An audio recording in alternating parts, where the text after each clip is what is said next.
Imagine telling your family exactly how you're going to die. Not as a joke, not as a guess, but as a warning. Days before her death, a woman told the people closest to her that something terrible was about to happen. She said someone was watching her, following her, waiting, and then it happened. When police later investigated her murder, they discovered something chilling.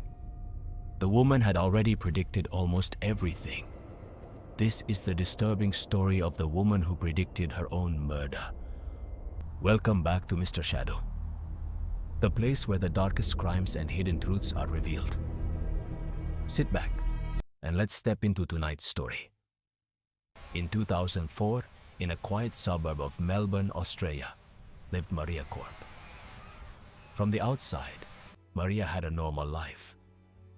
She was married, she had children, and she lived in a peaceful neighborhood where violent crime was almost unheard of. Friends describe her as kind and devoted to her family. But behind the scenes, her marriage was beginning to crack. Maria had started to suspect that her husband, Joe Korp, was having an affair. Arguments became more frequent. Tension filled the house. And slowly Maria began to feel like something was very wrong. A few weeks before her death, Maria began telling friends something strange. She felt like someone was watching her. Sometimes, she noticed the same car driving past her house. Other times, she felt someone was following her while she walked to a car after work. At first, people thought she was just stressed. But Maria became more serious. One day she reportedly told a friend something chilling. She said, "If something happens to me, look at my husband." It sounded dramatic, maybe even paranoid.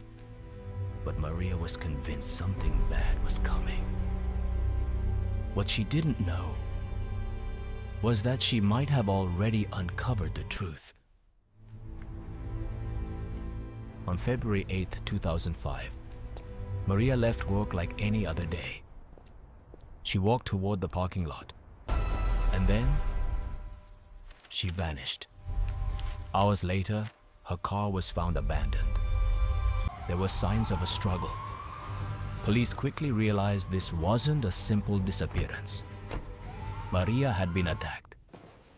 Days later, investigators discovered her barely alive inside the trunk of her own car. She had been brutally beaten. Her injuries were catastrophic. Maria was placed in a coma. Doctors tried everything they could, but the damage was too severe. After weeks in the hospital, Maria died. And that's when the investigation took a dark turn. Police began examining Maria's personal life. Almost immediately, one detail stood out. Her husband, Joe Korp, had been having an affair with a woman named Tanya Herman. At first, Joe claimed the affair had nothing to do with Maria's death. But detectives weren't convinced. Then they made a disturbing discovery.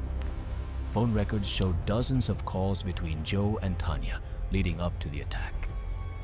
Even more suspicious, Tanya's brother had recently been released from prison, and investigators believed he may have been hired to carry out the assault. Suddenly, Maria's earlier warnings started to sound less like paranoia and more like a premonition. Police eventually arrested Tanya Herman and her brother. Investigators believed the attack was part of a twisted plan. The goal wasn't necessarily to kill Maria. It was meant to terrify her or seriously injure her. But the attack went too far. Maria's injuries were fatal. As the case gained media attention, people remembered something chilling. Maria had told multiple friends that her husband might be involved if something happened to her. She had sensed the danger long before the attack. In a way, she had predicted her own fate. But the most shocking twist was still coming. And that's the story for tonight. If you enjoyed this case, don't forget to subscribe and join me for the next mystery. Until then, stay curious and stay in the shadows.